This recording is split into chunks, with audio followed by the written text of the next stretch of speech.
Hey, nice to meet you. It's Phil Morrison. I help quiet people to overcome social anxiety, play to their strengths, and thrive in life. So I made some notes on my phone earlier on how to become confident and make genuine friendships as a quiet person. So I'm a naturally quiet person. I was naturally the most quiet person in my entire year in high school and college. Now I have amazing people skills, and I built a business helping quiet people to become confident without neglecting who they are, form great friendships, pursue their purpose in life through my communication skills. So it's true that as a naturally quiet person, you might currently struggle to make friends and feel isolated because you fear that people aren't seeing enough of your personality or getting to know the real you. This is a fear that I used to have. I thought I'm not sharing my opinions and my views, so people, they're not going to get to know me. But the truth is that there's absolutely nothing wrong with being a naturally quiet person. And of course, when you learn to play to your strengths, you can make amazing friendships. So firstly, quiet people often have a peaceful, calming and grounded presence, which makes other people feel comfortable and relaxed. Think about the value of having a quiet moment after a hectic day at work. You have the potential to be a breath of fresh air, like a relaxing vacation by the beach. So super valuable. And being quiet and actively listening, this is very different than not being present in a conversation. Talking to a wall and talking to a person that's actively listening with empathy are worlds apart. So don't mistakenly think that by actively listening, you're not providing value in conversations. You're providing massive value.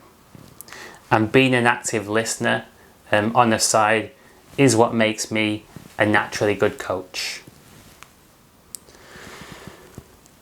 So I wrote that you are still fully present, so a social interaction is happening for sure, even if you're only listening. And you're probably not just listening, but even if you was to just listen, you're still a part of that social interaction. You're probably a very good listener, as I am, and someone who is able to give careful, thought-out advice. So you're a thoughtful person. And this is valuable in leadership. People hate it when they're not being listened to, when they're not being thought about. The small details that you remember about people, this is valuable. This is a good quality for sure. And the fact that you're probably naturally patient, as I am, this nurtures and brings out patience in other people.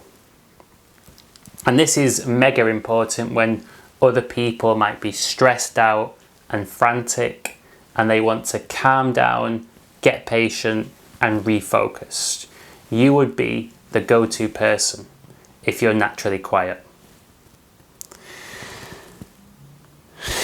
Yep, so of course I'm naturally an incredibly quiet person, and I mentioned before that in high school and college I was the most quiet person, and in college made 0 friends. And this is because I mistook my own quietness for weakness. I doubted my value. I didn't understand how to play to my strengths as a naturally quiet person. But this all changed when I started university, was living away from my parents' house, and I became a fresher. So I'm going to expand on that more in a different video, because I want to make sure I stay on topic, which is why I've got my notes. So now it's common for people to tell me that I have a calming aura. Even yesterday, when I did the small group coaching session, Ravinda said that I've got a really calming aura, and it's helped her to relax and de-stress. Quite interesting. And it's common for people to say that they find it really refreshing to have a conversation with me. Something different. A breath of fresh air.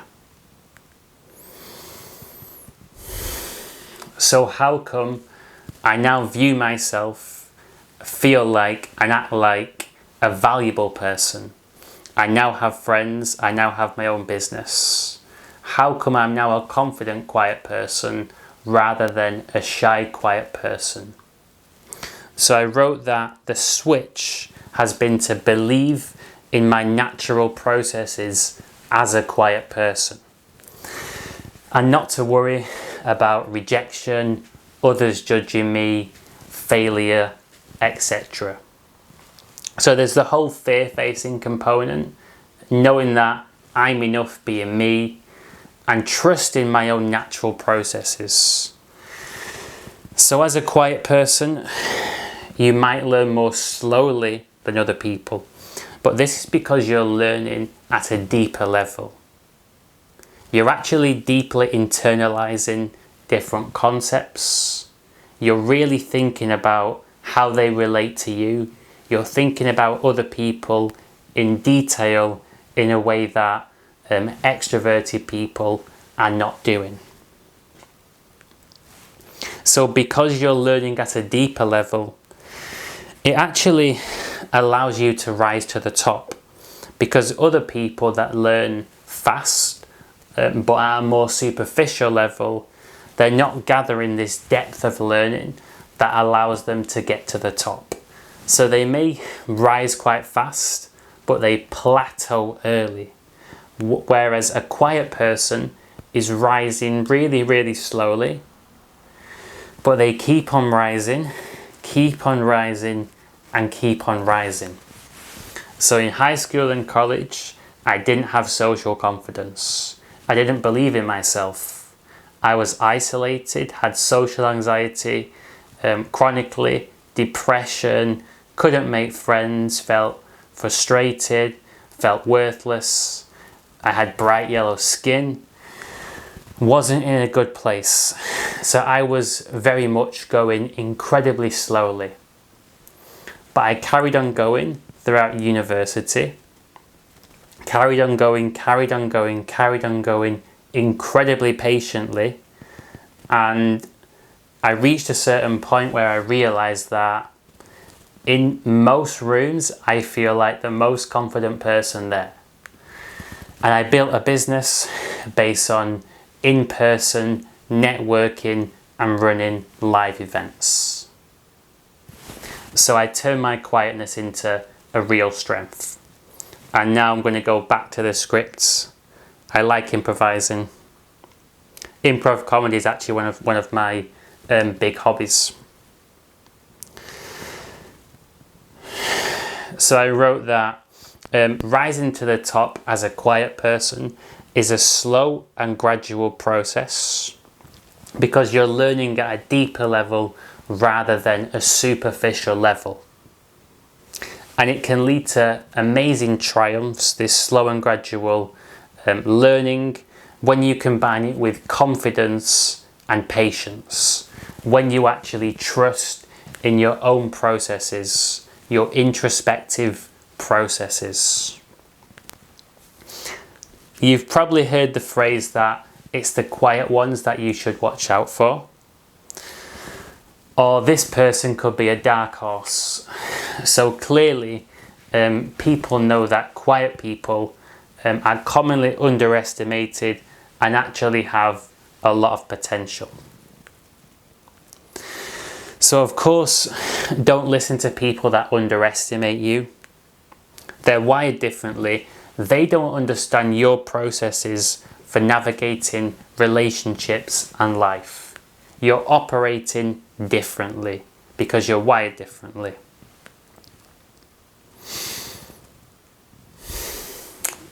And of course, so if you're a naturally quiet person and you want to develop true self-confidence, learn how to play to your strengths and thrive in your life, I'm certainly happy to offer you a free first coaching session. I've been on a mad journey over the years, overcoming social anxiety and depression, becoming a doctor, building a full-time business, helping others do the same, and I would love to teach you from my experience in the coaching session. So the coaching session is simply 2 hours. It can either be via a video call, or if you want to come down to Birmingham, I'm happy to meet you for a coffee. And I'm going to encourage you to be open with me and find the inner strength to be open with others in your life. Because this is how you learn to trust in your own processes, build real confidence by letting your guard down. If you want to try my free coaching session, drop me an email, philmorrison678@gmail.com. And if you're not ready for a coaching session just yet, but you would still like to meet me and learn how you can play to your strengths as a naturally quiet person, why not join my meetup group? So I run these meetup events for 2 hours on the last Sunday of each month in Birmingham. They're always a lot of fun and you'll meet like-minded people and you'll really get a lot from the events. So I'm going to put a link to my meetup group in the description box below this video. It's free to join the group and I charge £10 for tickets for my events. If you have any questions, don't hesitate to email me, philmorrison678@gmail.com. If you want to get notified when new content comes out, feel free to subscribe to my channel. I'm going to wrap this video up now, and I wish you an amazing rest of your day, Phil.